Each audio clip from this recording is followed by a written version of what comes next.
ida e volta dá sempre uns... dá 150 com Uber mais, né? Ah, É bem caro. Boa Oi, noite. professor. Boa noite. oi, boa noite. Vamos lá, pessoal. O legal que eu estou fazendo é que eu estou deixando vocês conversar antes, né? Isso é uma boa técnica, né? Aliás, é uma legal para vocês se encontrarem, conversar um pouquinho antes, tá? Parecia que a gente tá na sala de aula conversando. Tá faltando isso, a gente bater um diálogo, conversar coisa, assunto, né? Qualquer tipo de assunto, às vezes é bom conversar, jogar conversas fora, né? Bom. Alguém já foi vacinado aí, pessoal, da turma ou não? Ninguém? Eu tenho um irmão que já foi e a minha avó também, mas eu não.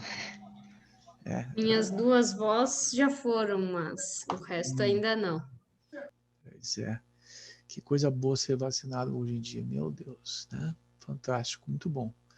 Quando vocês forem, que eu não sei quando vocês vão ser, né? Eis a pergunta que fica no ar, né? Quando eu tenho uma filha, né, da idade de vocês, eu tenho 25, também eu fico perguntando quando vai chegar a vez dela, né?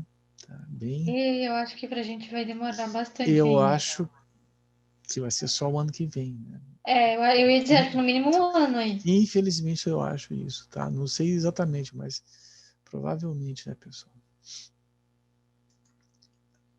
Bom, a gente está na fase das comorbidades e isso vai demorar, pelo visto, em torno de um mês a previsão, para depois voltar lá para os 59 e vai baixando, né? Então, tá longe, tá longe. Bom, pessoal, vamos começar então com a aula de hoje. Vamos começar sobre fluidização, tá? Então eu vou tentar passar um vídeo primeiro para a gente ver o processo de fluidização. Tá? Vamos ver aqui um experimento de fluidização. Nessa parte da cadeira é pena, tá, pessoal? Porque a gente tem duas práticas muito interessantes de leito fluidizado. Tá? A gente tem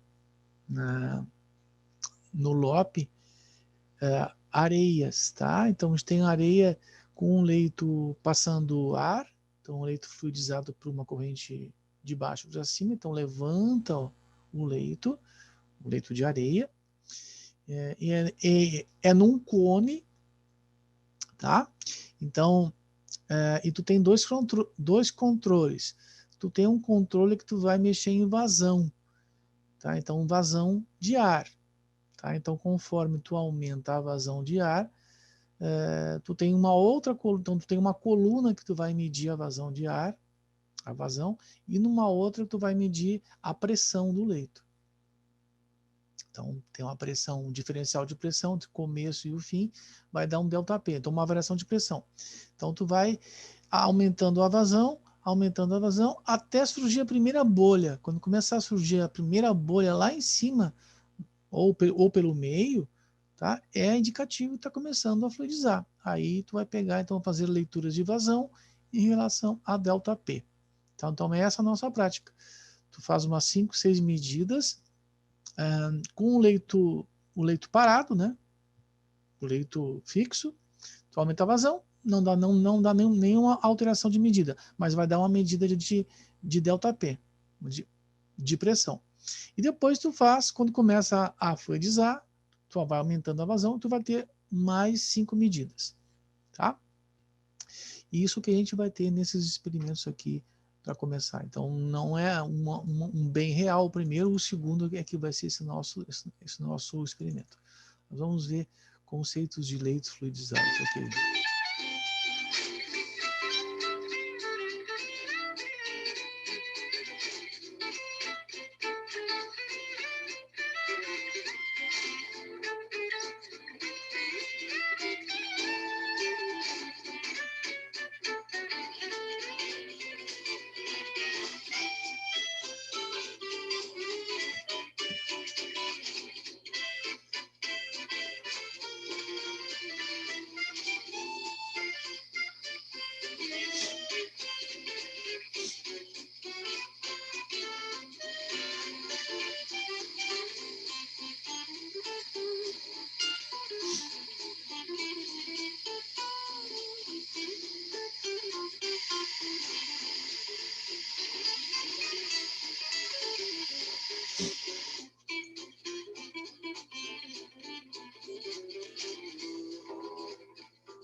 O detalhe, pessoal, disso aqui é que tu não tem controle como medir, né, pessoal? Então é legal tu enxergar, mas como tu mediu a vazão de água, que é o detalhe, né?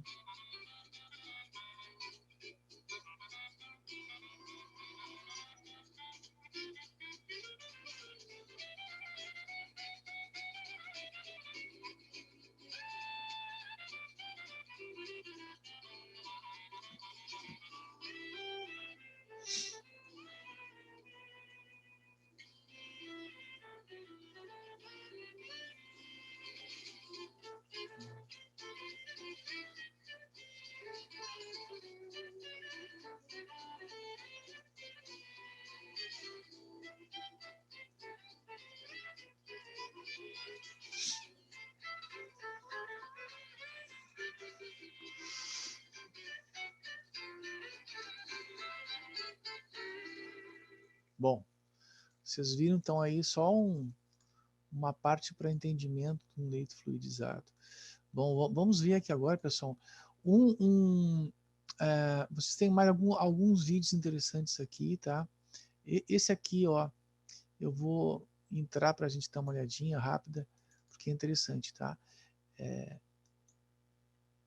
A parte bonita de um leito fluidizado, tá? Então, é uma parte experimental feita em laboratório. Vocês vão começar a enxergar as estruturas de uma fluidização. Tá? Então, o detalhe, pessoal, é que a gente saber está subindo um fluido aí e ele vence a força da gravidade, né, a condição peso das estruturas e começa a movimentar. Tá? O detalhe é entender os fluxos. Então, vocês estão vendo aqui as maiores velocidades na condição vermelha, né? Então, para onde vai esse fluxo? Como ele é distribuído nesse jorro, né? Ele tem que vencer uma estrutura, tá? Então, isso é muito difícil a gente enxergar. Então, só com um programa para a gente conhecer, tá? Então, é a subida e a descida. Então, vocês estão vendo vazios aí de estruturas, nessa estrutura sólida, né? Esses particulados, ou uma areia, né? Então, entender desse movimento e como acontece essa parte de fluidez disso e a queda é que é complicado a gente determinar, tá? Mas isso a gente tem que vencer essas forças inerciais lá no começo de um leito fixo. Bom, aí vão ocorrer choques das estruturas, né? Está passando o fluido e choque entre as partículas que a gente tinha como um leito.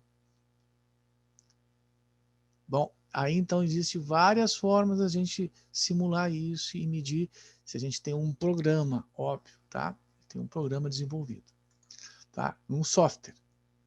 E entender um pouquinho dessas condições de como se faz, tá? Bom, aqui, pessoal,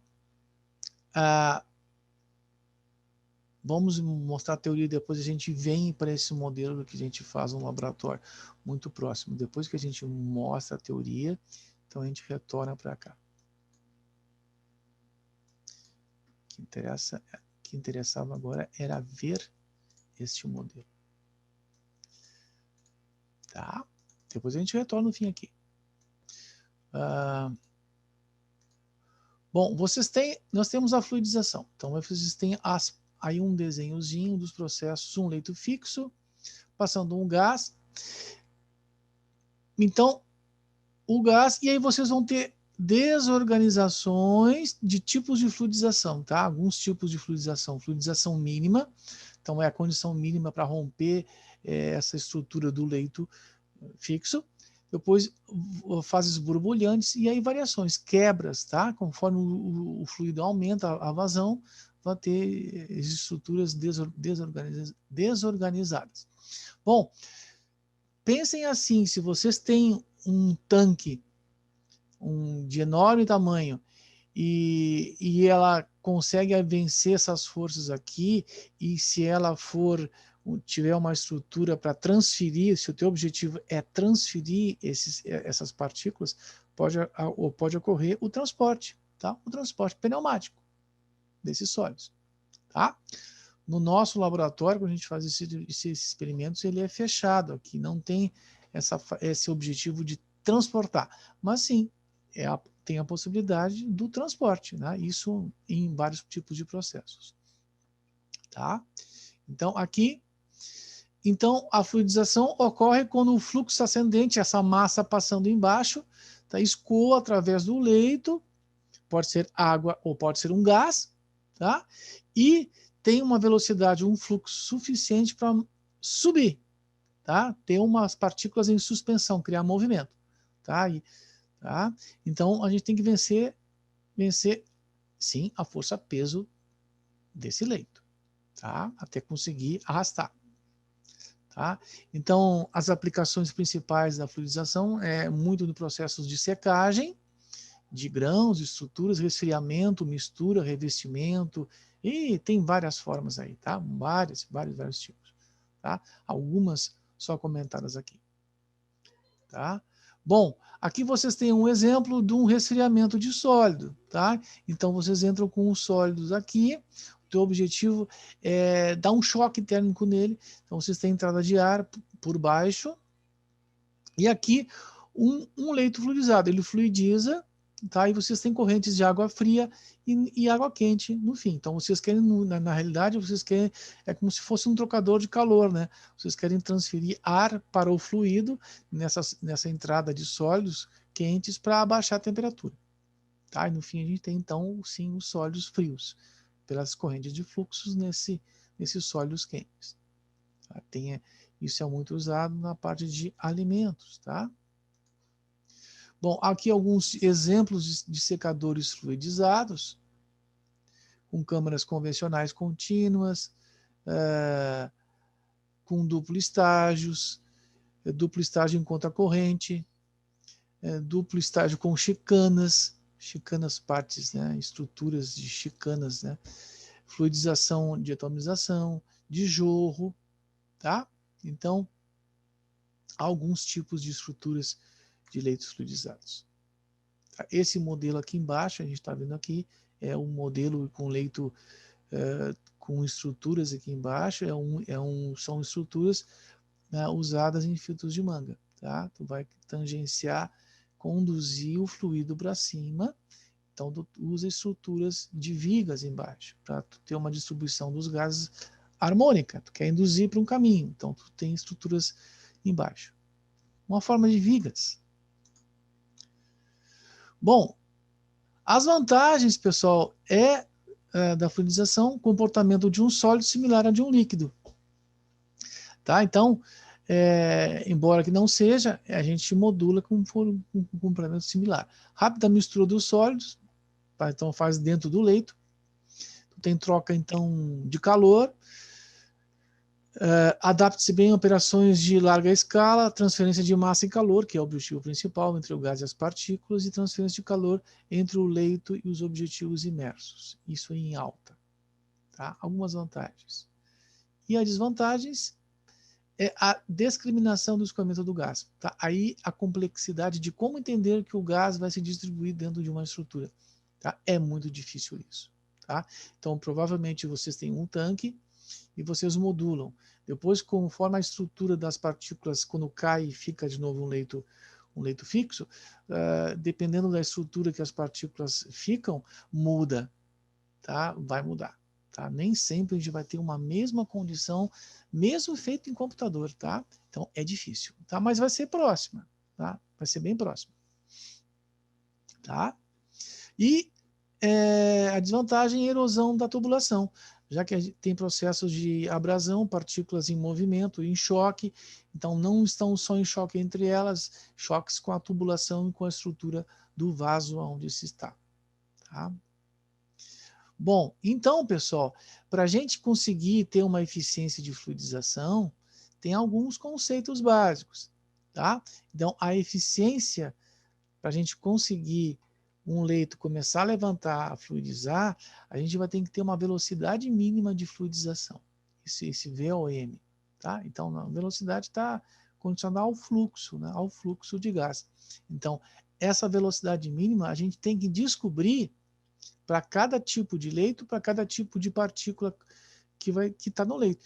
A partir de que velocidade mínima que ele começa a subir, a fluidizar. Tá? Então, essa velocidade mínima abaixo, tá? Se eu tiver uma velocidade que não chegou nessa velocidade mínima, ele vai estar fixo.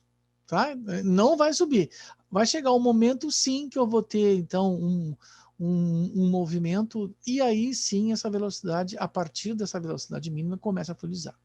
Tá? Então, a minha primeira variável de cálculo para mim determinar se ele vai começar a fluidizar é descobrir a velocidade mínima de fluidização. Tá?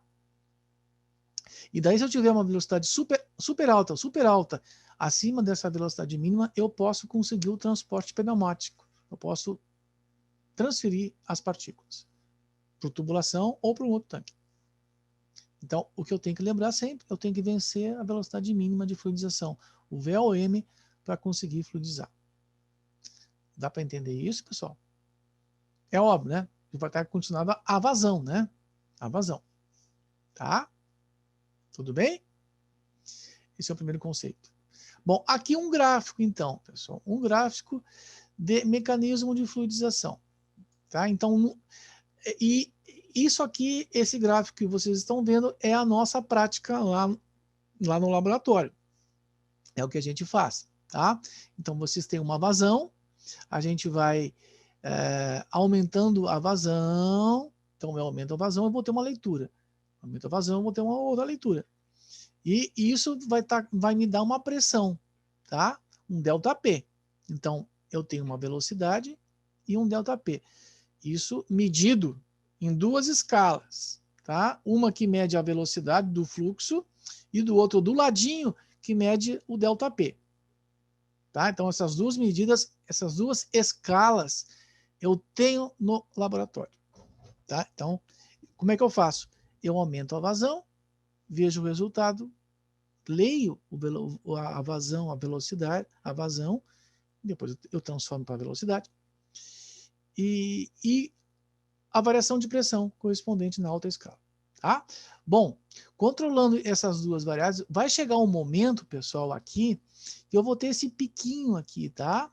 Vai ter esse piquinho. Então, aqui entre esse A e esse B, vai acontecer um ponto no primeiro momento, tá? Vai subir esse picão aqui, eles chamam de ponto B aqui, tá? É o começo da fluidização. Então, esse incremento que eu tenho de pressão um pouquinho aqui acima, isso representa a força inercial do leito, tá? O peso que eu tenho das partículas no leito. Então, eu preciso de uma velocidade excessiva para vencer essa barreira de movimento. Depois que eu venço essa barreira de movimento, aí ele dá uma cedidinha e estabiliza, tá? Depois que eu botei uma velocidade, um fluxo excessivo, a velocidade não vai influenciar mais na variação de pressão do leito. Eu já venci aquela barreira de ΔP. Tá? E daí eu vou ter, então, mesmo aumentando a minha velocidade, que eu vou continuar aumentando, eu vou ter um sistema com um ΔP estabilizado. Tá? Uma pequena variaçãozinha vai acontecer, pode acontecer quando eu tenho isso aqui, ó, quando eu tenho a formação de vazios no leito, vaziozinhos, aí eu posso ter uma modulaçãozinha aqui, tá? Isso é característica de vazios, tá? Esse tipo de fluidização, a fluidização slug, tá? Aí pode acontecer essas pequenas variaçõezinhas de pressão. Então, eu tenho uma variação praticamente linear até aqui. Quando começa a cair a pressão, quando a minha pressão começa a cair, é característica que então está saindo partícula do meu leito, tá? E daí eu estou começando a fazer o transporte pneumático. Então eu tenho a transferência do fluido, tá? Na nossa prática a gente não consegue isso aqui porque o recipiente, o tanque é fechado. Então a gente não tem, tá? Variáveis importantes então que a gente tem de controle nesse gráfico aqui, nessa avaliação. A gente tem então a queda de pressão, a gente tem então uma elevação, isso tudo é em leito fixo. A velocidade mínima de fluidização, então é essa velocidade que eu tenho que saber quando começa a criar a fluidização, tá? Então, essa velocidade mínima de fluidização. Bom, quando eu tenho essa velocidade mínima de fluidização aqui, quando eu consigo aqui, uma outra variável que vai aparecer é a porosidade mínima de fluidização. É a porosidade, a estrutura do leito, tá? Porque aqui eu tinha uma estrutura densa, parada, então tem uma porosidade do próprio leito. Quando começa a mínima fluidização, eu tenho uma outra estrutura de porosidade. Começa, né, então, a subir, né? Começa a subir a estrutura da porosidade mínima de fluidização. E aqui, nesse ponto que eu começo a transferir, então eu tenho a velocidade mínima, a velocidade de arraste. Tá? Esse VA é velocidade de arraste. Tá? Quando eu não tenho mais, então, a influência, a pressão começa a cair. Opa, caiu uma velocidade excessiva, eu consigo transferir e eu tenho a velocidade mínima aqui, mínima velocidade de fluidização e a velocidade de arraste. Tá? Ok aqui, pessoal? Deu para entender isso aqui?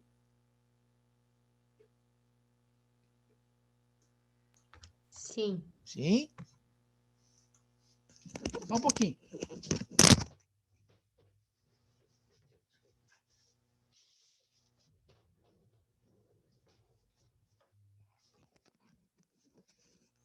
Deu. Deu, vamos lá, voltemos. Tive que tirar minha gatinha que estava aqui, pessoal, no escritório. Tem uma gatinha, uma gata. Gatinha animal mesmo, tá? Bom, aí, pessoal, a gente tem duas relações que a gente começa a fazer, então, relações de cálculo, tá? Eu tenho uma altura do leito aqui, o inicial, um L1, que é a altura do leito parado, e eu tenho uma altura L2 quando ele começa a fluidizar, tá? Essa altura do leito aqui, quando surgem as primeiras relações, tá? Mas eu posso fazer essa relação com qualquer altura que eu tenho no meu reator com esse leito fluidizado. Eu posso fazer na mínima fluidização, eu posso fazer lá no topo, com todo ele fluidizado. Então eu vou ter relações com ele parado com estruturas que eu quero ter, conforme o fluxo. Isso está condicionado com o volume então, de sólidos no leito fixo e o volume de sólido no leito fluidizado. Tá? Isso está envolvido com a altura e com a porosidade. São essas duas variáveis aqui, tá? Nessa fórmula que, inclusive, vocês têm lá no formulário. Tá? Então, é uma relação entre a porosidade e alturas do leito. Tá? São relações invertidas. Tá? Então, se multiplicar aqui, é igual aqui. Tá? Bom, se a gente olhar isso aqui, né, óbvio, tá? A perda de carga, a gente quer calcular a perda de carga, e a perda de carga são relações, tá? Então, as relações de força-peso, força-peso, força-empuxo. Então, a gente tem essas relações, esse mecanismo de fórmula aqui, tá? Que estão envolvidos, então, com a força. Por que a gente estudou força de arraste? Porque a força de arraste também está aqui, né? A força P de empuxo e a força da gravidade. Tá? Então a gente tem essa velocidade mínima de fluidização, para vencer a força-peso. Tá? Vencer a força-peso. E a força de empuxo, a força contrária. Então, nesse momento, a gente tem a igualdade da força-peso com a força empuxo. Tá? Quando isso se iguala, a gente tem o FG. Então, essas relações estão aqui em cima. Se a gente montar essas estruturas daqui, igualando essas duas aqui com a força aqui, a gente vai chegar nessa formulação aqui embaixo. Tá? Aí a gente consegue sim determinar o ΔP, a perda de carga que tem, ou determinar uma altura, o que a gente quiser determinar aí dentro. Bom, isso está envolvido sim com o rho da partícula e com o rho do fluido. Então, a partícula fixa e o rho do fluido que está passando. Tá? Bom, todas as formas que vocês estão vendo aqui com esse laranjinha, essa cor laranja, inclusive aqui no interior, vocês têm lá no formulário de vocês. São formas e estruturas que vocês precisam, vamos usar em exercícios. Bom, aí, então, a porosidade mínima de fluidização, tá? A porosidade mínima de fluidização é uma relação entre o V de vazios e o V do leito. Tá? Também tudo em condição do V, M, a mínima fluidização. Tá? Bom, de novo, vocês vão começar a aparecer agora dados de experimentos. Então, experimentalmente, essa mínima fluidização já foi determinado por alguns trabalhos científicos e chegou-se a esse modelo de fórmula aqui. Tá? Então, experimentalmente, a mínima fluidização tem uma expressão de 1 menos 0,356, que multiplica o log do dp' menos 1. Bom, vocês olhando essa fórmula aqui, provavelmente vocês vão perguntar assim, o que é esse dp' aqui? Tá? Bom, esse dp' aqui, ele tem uma condição, tá? É o diâmetro da partícula, determinado em laboratório, então o diâmetro da partícula, mas tem que ficar entre 50 e 550 microns. Tá? Então, se ficar nessa faixa aqui, é só colocar o diâmetro da partícula aqui e vocês acham a condição de mínima fluidização. Tá? Então, é dependente. Tá? Se for 560 ou se for 30, não dá para usar essa fórmula aqui. Tá? Não dá. Então, esse dp' é a mínima. Esse linha aqui representa uma condição, tá, restritiva do diâmetro da partícula. Tem que olhar qual essa dimensão fica nesse valor aí. Bom, essa mínima fluidização, então, pessoal, ela é crítica. Tá? Ela é crítica. A gente tem que descobrir essa velocidade mínima de fluidização. Tá? Então, existem alguns artifícios de cálculo para a gente usar, para a gente descobrir essa mínima fluidização. Tá? E nessa mínima fluidização, se vocês não souberem ela, como é que eu vou fazer?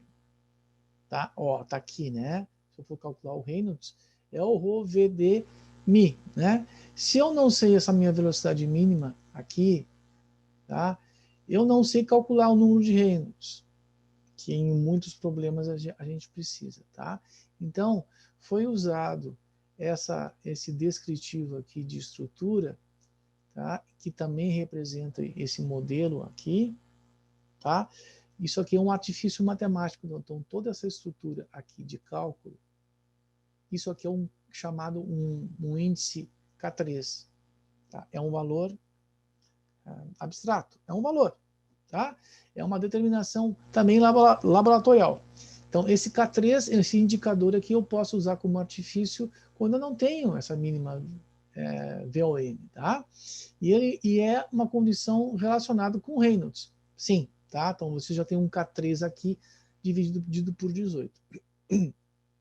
Bom, esse K3, pessoal, é um valor que vocês têm aqui, essa forma para calcular, então, que na realidade é essa mesma estrutura aqui, tá?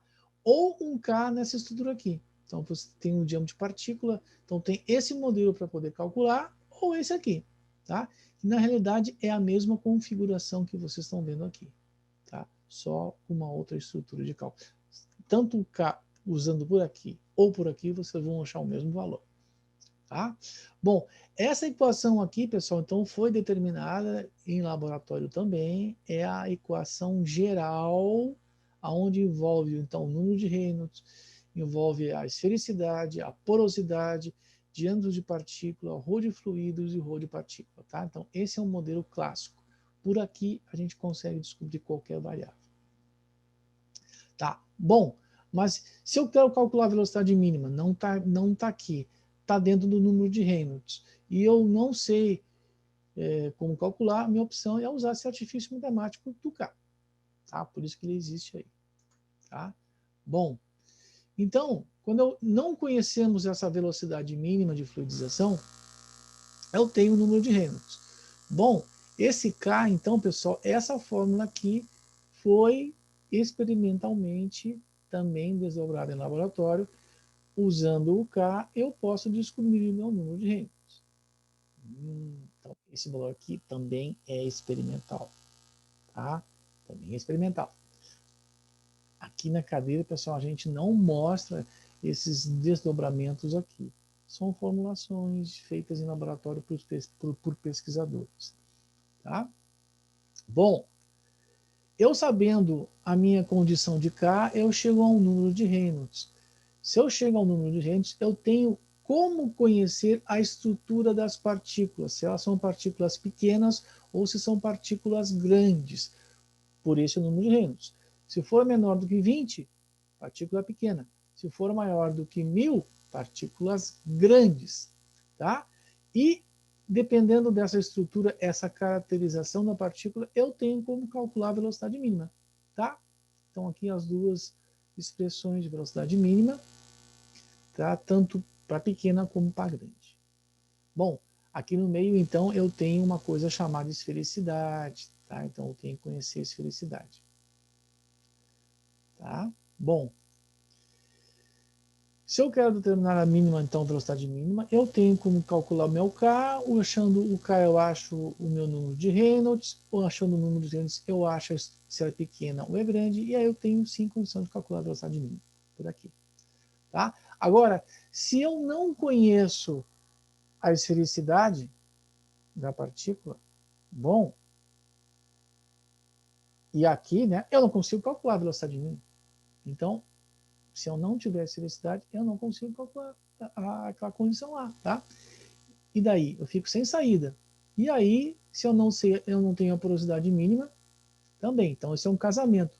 Se eu não conheço a porosidade, nem a esfericidade e a porosidade mínima, eu tenho essas duas opções aqui de formas para se calcular. Bom, eu tenho essas condições de cálculo para determinar.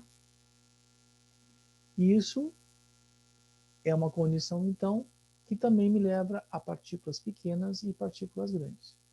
Determinar o meu número de Reynolds. É óbvio, eu vou ter que voltar para trás para calcular, então, o meu número de Reynolds. Por aqui, né? Vou ter uma condição de uma estrutura. De novo, eu caio no K. Tá? E aí eu tenho essas duas formulações aqui para calcular. Se eu não tenho a velocidade mínima de fluidização, que é o primeiro cálculo aqui, eu não tenho. Aí eu pulo para cá, tá? Para tentar descobrir. Tá? Então tem, na verdade, 4 modelos de forma para descobrir minha velocidade mínima de fluidização. Tá? Mas lembrando, ó, esses modelos que a gente está mostrando para vocês é o seguinte, ó, se eu não conheço a minha velocidade mínima de fluidização, meu VOM, eu calculo aqui. Se eu não tiver informação de esfericidade, eu não tenho como calcular.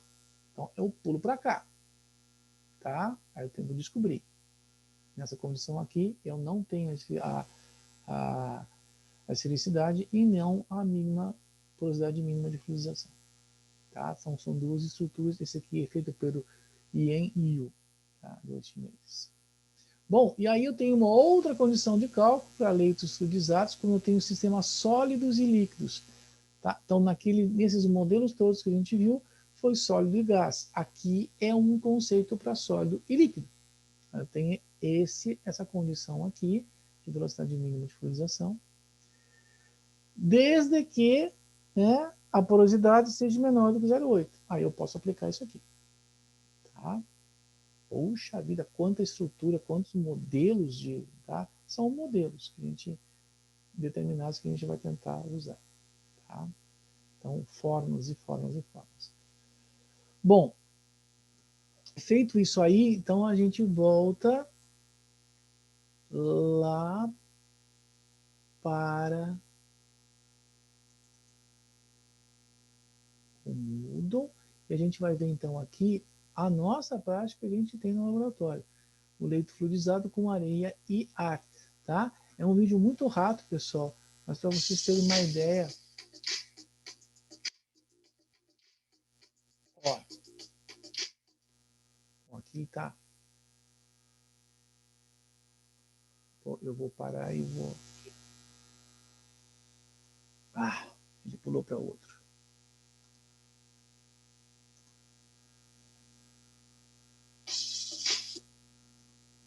Bom, vamos lá. Ó, Vocês têm, então, aqui um leito, tá? Um leito com areia, e vocês têm marcações nele, tá? Então, vocês têm marcações em centímetros. Isso é para vocês medirem a altura. Então, a altura inicial, o L0, e depois o LM, da mínima fluidização. E depois qualquer medida que vocês forem fazer, tá? A correspondentes. Tá?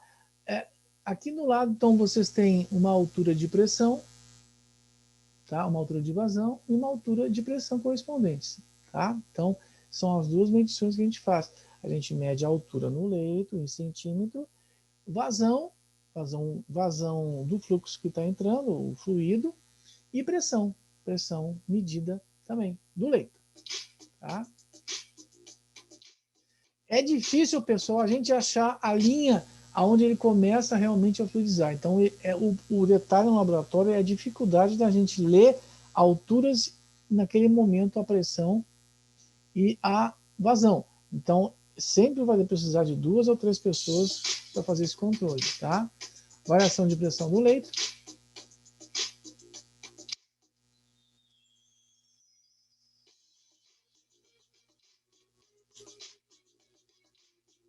Isso vai modulando, tá? Então, eu consegui esse vídeo de Santa Catarina. E aqui um outro, tá, pessoal? Um outro videozinho. Tá bem rapidinho também, tá bem curtinho, tá? De um chinês aqui, tá?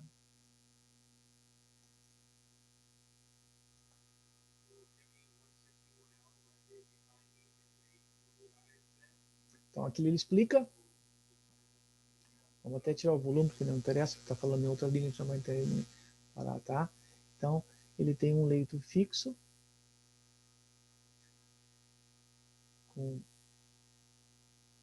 com água, com areia aqui, tá? E daí, conforme ele vai aumentando a vazão do fluido, tá? Que é um gás, tá jorrando e começa a movimentar, tá? Então aqui tu faz a leitura, que é bem idêntico a gente tem no nosso laboratório, faz a leitura da vazão e a altura tu mede correspondente que está influenciando, tá? E tu tem a leitura no outro lado de pressão, tá? Na escala de pressão aqui tu vai fazer a leitura de pressão do fluido. Então essa é a prática. Aumenta aqui, começou a mexer lá, tá? Bom, e tem variação de pressão nesse fluido aí.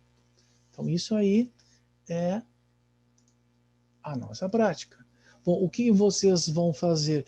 Vocês iam coletar dados, né? Vocês vão coletar dados da altura que ele começa, que ele está fixo, a altura do leito. Vocês iam medir o diâmetro do leito, Por quê? Para vocês terem a velocidade, vocês precisam da área do leito. Mas sabendo o fluxo, vocês descobrem a área pelo cálculo do leito, pelo cilindro, vocês descobrem a área. Sabendo a área, vocês têm a velocidade. Tá? Então, isso aí é a base dos dados experimentais. Bom, como pensar e como desenvolver esses exercícios? Então, tem algumas dicas, tá? Então, o começo dos exercícios, eu vou mostrar aí um clássico de como a gente faz e resolve, tá? E vocês têm depois os outros exercícios para tentar fazer banal de amanhã, até amanhã. Que dificuldade, vai ser muito pouco tempo, tá? Bom, nesse exemplo aqui vocês têm partículas então de alumina com 65 mesh que devem ser fluidizados com ar a 400 graus Celsius e 100 psia, então temperatura e pressão.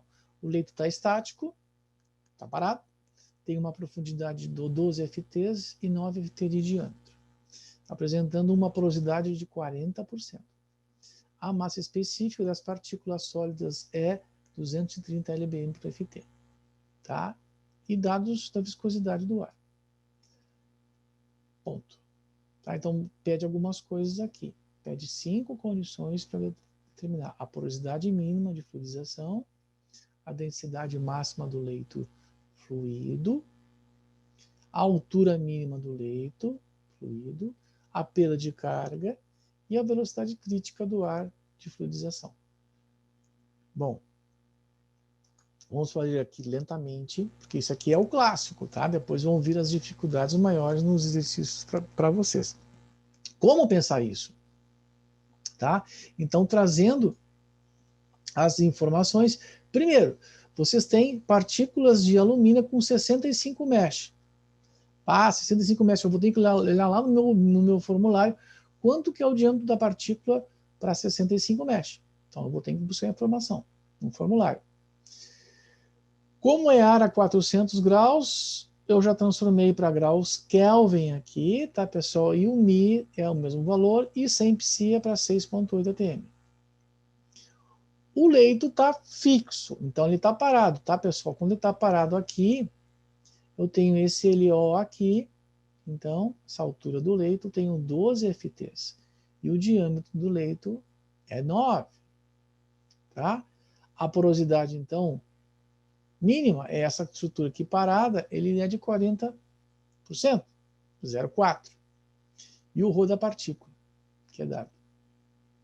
Bom, para vocês terem uma ideia, então, quando ele começa a fluidizar, tá? E começa a fluidizar aqui, ele sobe, começa. Então, aqui surgiu as primeiras bolhas aqui, ele vence a força de arraste e sobe até essa altura aqui. Então, aqui eu vou ter a altura de fluidização e a mínima, a porosidade mínima. Bom, o que é? Bom, já transformei aqui em cima para vocês, o diâmetro da partícula é 208 milímetros, lá na escalinha, nas primeiras aulas que a gente teve, e isso é 208 microns. Por que transformado para micron? Porque eu tenho que olhar depois de aquela relação, se fica entre 50 e 550. Ah, ficou. Ok. Posso usar. Bom, relembrando então, tá? Quando eu quero buscar a porosidade mínima de fluidização, porosidade mínima de fluidização é essa medida aqui, tá? Quando começa a fluidizar o meu leito, neste ponto C, vence a barreira da inércia no leito parado, então é aqui a minha porosidade mínima, é quando eu tenho a minha velocidade mínima alcançada. Quando eu injeto um fluxo e eu venço a barreira dele parado e começa a subir. Tá? Então, isso é a representação prática do que ele está pedindo. Bom, nessa porosidade mínima que eu tenho aqui, pessoal, tá? Então, eu tenho essa minha expressão aqui, né? Que foi dada aquela condição. Eu tenho que verificar se fica entre os 50 e os 550. Que no caso aqui, ok, né? É 208 microns. Então, todos esses exercícios vocês têm que ter a tabela do formulário do lado. Eu vou a todo momento consultar esse formulário, eu vou usar ele, tá, pessoal? Então, todo o que está nele, vocês vão usar sempre, tá? Estão entendendo, pessoal, por enquanto? Todo mundo quieto, tá? Tá ok? Qualquer momento pode perguntar qualquer coisa. Eu estou abrindo... Eu queria te fazer uma pergunta. Sim. Quando não for entre esse valor, a gente vai ver como faz a equação ou não tem necessidade? Não, aí eu tenho que tentar descobrir por um outro método da Tá. partícula, que aí existe possibilidade sim, tá, de fazer. Tá? Esse é o clássico. Depois, quando eu não tenho, eu vou ter que pensar naquelas minhas fórmulas que eu tenho aqui. Tá? Sim, tá. Sim, Fazer relações tá. daí. Relações. Bom, entrando então com o 208 microns, olha aqui, pessoal, quando vocês entram com o diâmetro da partícula nessa fórmula aqui, ela tem que estar em micron. Detalhe, tá? Então, o valor é em micron que vocês usam o diâmetro da partícula nessa estrutura aqui. Tá? Olha lá, 208 microns, a partícula entra então em micron, não entra em milímetro, tá? Primeira observação. Tá? Então, vocês vão fazer essa conta aí, usar o log de 208 menos 1, e isso aqui vai dar 0,53 de porosidade mínima. Bom, vocês tinham, então, ele parado 40, né? Aí, para ele começar a fluidizar, 0,53. Subiu, né? Subiu a estrutura. Tá? É isso que representa a minha porosidade do leito, tem que aumentar para ele começar a fluidizar. Tá? Tá tudo coerente com essa condição aí. Bom, para mim calcular a densidade máxima do leito é o meu ROBUC, tá? Então, eu consegui a porosidade mínima aqui, tá? Eu tenho, como é um gás, né, eu não tenho o meu Rho do gás, mas é dado as estruturas para vocês lá, de pressão e temperatura, que já foram transformados, 6.8, 678, a massa do ar e o R é a constante dos gases. Vocês conseguem calcular o Rho, grama litro, e aqui nós estamos usando tudo LBM por FT ao cubo. Tá? Então conseguiu o valor do ρV, o Rho do gás, o Rho do ar. Tá? Calculando agora assim, eu tenho condições de botar todos os dados aqui, eu chego a uma densidade máxima do leito fluido. Ó, detalhe, pergunta leito fluido. Se é leito fluido, a minha porosidade é quando ele fluiu, tá? Não é com ele estático. Se fosse essa a pergunta, qual a densidade máxima do leito fixo, né? Se é do leito fixo, eu usaria 0,40. Como é do leito fluido, tá? É o Rho que eu acabei de calcular aqui, o Rho em mínima fluidização, tá? Então, o ROBUC do leito fluido, 0,53, usando, eu chego a 108,2 LBM por FT. Tá? Bom, pergunta depois, a altura mínima do leito fluidizado. Então, é o meu LM, quando subiu. Tá? Quando subiu a minha altura, sim, eu tenho leito estático, baixinho, começou a fluidizar, subiu. Bom, eu tenho essa expressão aqui de cálculo.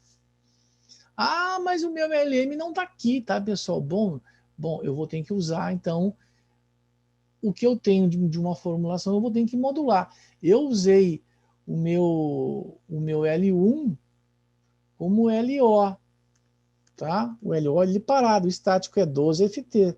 Então eu tenho esse L1 aqui, eu usei o LO.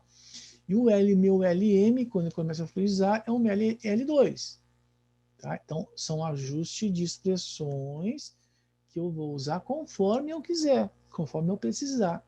Tá? Porque isso aqui é uma forma de correlação que envolve duas alturas diferentes com duas porosidades. Tá? Então, nesse caso, eu estou usando na mínima com ele parado. E eu já tenho, então, o 0,40 sabia que era parado e o 12 parado. E aqui, o da mínima fluidização é 0,53. Tá? Bom, usando essa condição de cálculo, eu chego numa altura de mínima fluidização de 15,32. Tá? Na minha condição de mínima fluidização, eu chego nessa condição de 15,32. Bom, o que aconteceu? Eu subi de 12 FT parado, estático, fixo, para 15,32. Na mínima fluidização, tá? Sempre lembrando, na mínima fluidização, quando começou a surgir as primeiras bolhas de vencer, tá? Eu tive então um incremento de 3,32 de altura quando ele começa a fluidizar. Tá? Isso está me dando aí de resultado. Bom, aí pergunta qual é a perda de carga do leito quando começa nessa mínima fluidização, nessa altura mínima. Esse é o meu ΔP. É o meu ΔP. Lá no formulário vocês têm essa expressão, tá? De aonde eu tenho o meu ΔP. Tá? Bom, aí agora então, que é na mínima, eu vou usar o meu L, que eu acabei de calcular. Tá? Então é o 15,32. Mínima altura, tá ali 15,32. Eu entro com 15,32. Como está usando tudo em escala, o meu GC é 32. Bom, mas aí é tudo igual aqui, tá? Eu posso cortar e eliminar tudo. Eu só coloquei aqui para vocês verem, pelo menos nessa relação aqui, tá? Entro com os valores. Ah, eu tenho porosidade aqui. a porosidade de mínima também, 0,53. Tá? Usando todos esses valores aí, eu chego num ΔP em LBM por FT, que transformado para TM fica 0,77. Tá? Bom, sempre lembrando, tá? Nessas alturas aqui, pessoal, eu posso fazer correlações acima da mínima fluidização. Eu posso aumentar, tá? Se eu tiver uma porosidade aqui de 0,70, provavelmente vai ser uma outra altura, tá? Numa outra estrutura dentro do tanque, tá? Bom, agora evoluindo, passando para a última condição de cálculo, pergunta o seguinte: qual é a velocidade crítica do ar de fluidização? O conceito de velocidade crítica do ar é na velocidade mínima de fluidização, é o VOM. Tá? Então, isso que quer dizer. Tá? Eu já tenho o meu diâmetro de partícula, e aí eu vou observar na minha estrutura. Tá? Eu quero achar a velocidade mínima de fluidização. Aí eu olho lá no meu formulário, eu tenho dois caminhos, como a gente já comentou antes, tá? Quando eu não sei a mínima fluidização, o meu VOM, eu não sei se são partículas pequenas ou grandes. E eu uso esses dois artifícios, tá? Mas eu não posso calcular por aqui, porque eu não sei a minha mínima fluidização. Então eu não posso usar essa expressão, porque eu não tenho nem a esfericidade aqui. Bom, quando eu não tenho a esfericidade, não posso determinar aqui, eu tenho esse caminho aqui, tá? Mas eu preciso continuar sabendo se são partículas pequenas ou grandes, para escolher esse ou esse. Tá? E agora? Tá? Bom, o artifício sempre nesses casos, e eu sempre posso calcular, é aquele meu bendito K. Tá? Aquele meu K é um artifício matemático. Então, eu tenho aqui, eu estou colocando os dois modelos, eu posso usar qualquer um destes meus Ks. Tá? Eu gosto sempre de usar o K3, porque o K3, K ao cubo aqui, porque eu coloco depois direto na fórmula, eu não preciso fazer e levar ele ao cubo, porque a gente acaba esquecendo. Mero detalhe. Tá? Então, nessa fórmula do K3, colocando os dados desses dados que eu tenho, tá? Estão aí colocados, tá? Eu chego num cálculo de K3 de 1707,6. Tá? Bom, esse valor, aí eu olho para a minha fórmula. Ó, ele está aqui. Ó. Por isso que eu gosto de usar o meu K3, porque se eu substituir meu K3 aqui, esse valor aqui já é o direto K ao cubo. Se vocês usarem o K, agora botei de novo lá em rosinha, depois quando vocês colocarem na fórmula, vocês vão ter que levar ao cubo. Tá? Aí vocês podem esquecer de fazer esse processo. Tá? Aqui, usando esse valor aqui, vocês colocam direto na expressão, o mesmo valor. E aí sim, vocês vão ter condição de descobrir o número de Reynolds, que é 1,02. Descobrindo o meu número de Reynolds pelo artifício do K, aí eu vou olhar na tabelinha lá e vou descobrir que o número de Reynolds é menor do que 20, então é uma partícula pequena. Esse número de Reynolds me indicou que é uma estrutura pequena. E daí sim que eu vou poder usar essa condição de cálculo aqui. Tá? Bom, acabei com o problema. Agora sim eu posso descobrir a minha velocidade mínima de fluidização. Tá? De novo, coloco todos os resultados. E daí eu chego a 0,12 ft por segundo, 0,037 metros por segundo. Então, característica é uma velocidade muito baixinha, são partículas pequenas e baixa velocidade. Tá? Então, todas essas condições de cálculo, tudo por um formulismo, tá? Tudo feito em cima de dados experimentais determinados em laboratório por vários pesquisadores, tá? Que a gente modula essa parte de fluidização.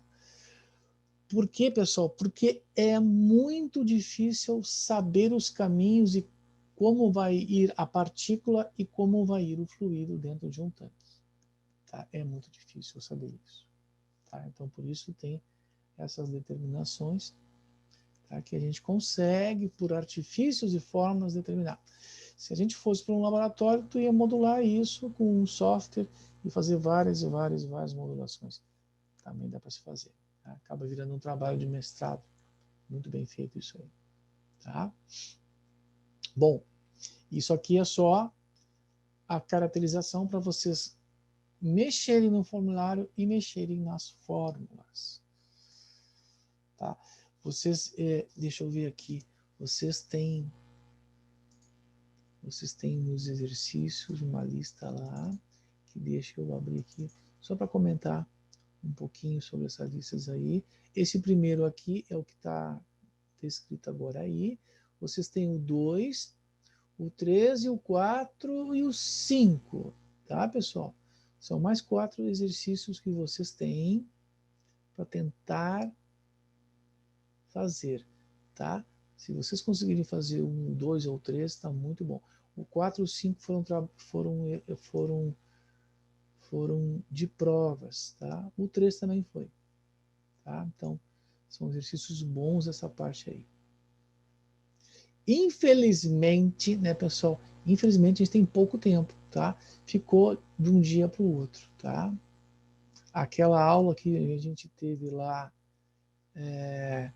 que vocês participaram, eu acho que foi na quinta, né? Na quinta-feira, tá? Nos roubou uma aula daqui, tá?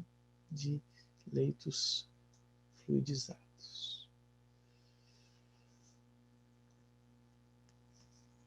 Bom, o que vai fazer vocês desenvolver e crescer nessa parte aqui, desenvolver esses exercícios, é entender de mínima fluidização, velocidade mínima, alturas de leito e correlacionar isso com as fórmulas, tá?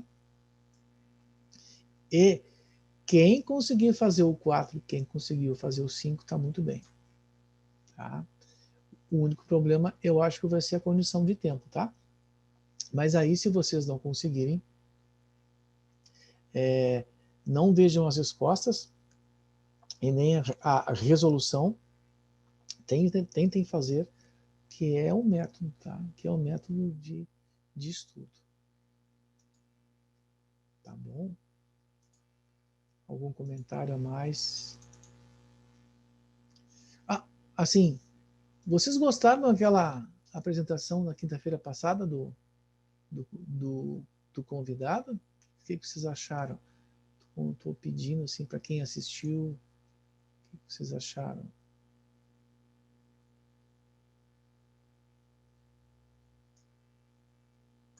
Quer comentar alguma coisa? Olha, achei que já teve de melhores, professor.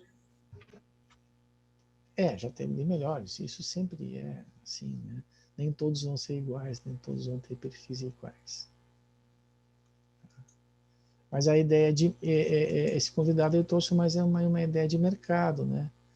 Dificuldades, novas implantações, um polo ali, uma tentativa de mercado. Tá? Isso. E mostrou a visão para vocês que a gente nunca pode parar e ficar muito acomodado, tem que estar pensando sempre. Tá? E hoje uma grande ideia é o próprio aluno já está pensando em estruturas de futuro para vocês mesmos, né? Vocês estão aí no 5º, 6º semestres, não sei se vocês já estão viabilizando ou enxergando uma coisa para o futuro de vocês. Alguém tem um sentido aí no sangue do empreendedorismo ou não? Não? Só como curiosidade. Meu pai é empresário. Então, meus parabéns para ele, eu também sou, tá? É uma corrida constante, né? Eu aposto que ele nunca está parado. Pensa sábado e domingo, então descansar, às vezes nem dá tempo, né?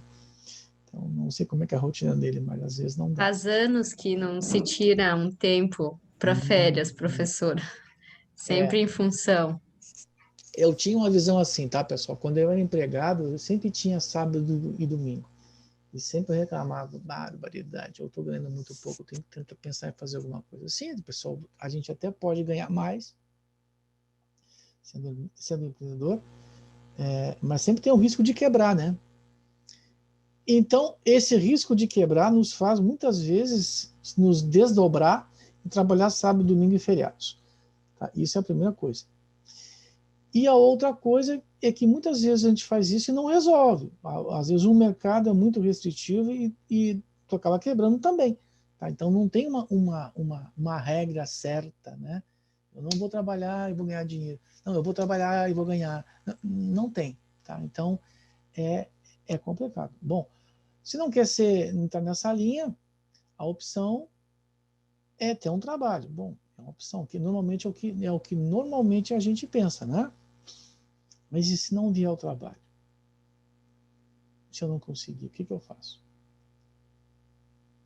Então, são essas perguntas que a gente fica, né? Aí muitos tentam 1, 2, 3 anos e muitas vezes, às vezes, desistem, né? Bom, aí tu jogou fora um curso, né? Não jogou fora não, mas vai demorar um pouco mais de tempo, ou a oportunidade não surgiu agora. Então, por isso se pensa muito em empreendedorismo, né? E quem falou aqui foi a Maria Eduarda, né? Foi o teu pai. Então, Isso. isso. Mas, normalmente, como é o teu pai e tu está enxergando tudo que ele está passando, provavelmente tu vai ter uma clareza maior de como fazer um negócio. Então, tu já vai ter uma grande ajuda de ter um exemplo ali do lado, familiar, de como ele está inserido, né? E se tu no futuro vier trabalhar com ele, eu não sei que área que ele trabalha, se ele é da tua área ou não, é por aí, tu vai aprendendo coisas. Às vezes nem são coisas da nossa futura atividade, mas são coisas do trabalho que a gente vai passando, dificuldade, problema, tá? Que todos nós temos. Tá? E como, né? Bom, Sim, tem muitas coisas para aprender, né, professor? tem. Uma das coisas mais importantes é a gente saber controlar o tempo. Tá? Eu não tenho tempo de estudar, eu não tenho tempo de fazer isso. Conforme a gente vai se envolvendo com mais coisas, a gente começa a organizar o nosso tempo. Tá? Então, isso vem com a experiência. Tá? Não é fácil, tá? Não é fácil modular a condição de tempo.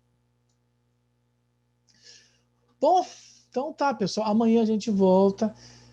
Tentem, se vocês tiverem o tempo até amanhã disponível, tá? Tentar descobrir, tentar resolver estes exercícios. Porque na sexta-feira a gente já tem a outra atividade, né, pessoal? Atividade 3 para postar lá no Moodle, tá? Agora vai rápido, tá? Realmente rápido, muito, muito rápido, tá bom?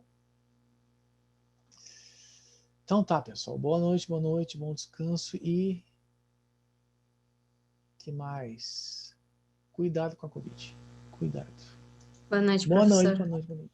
Oi, professor, Boa obrigada noite, pela boa aula. noite.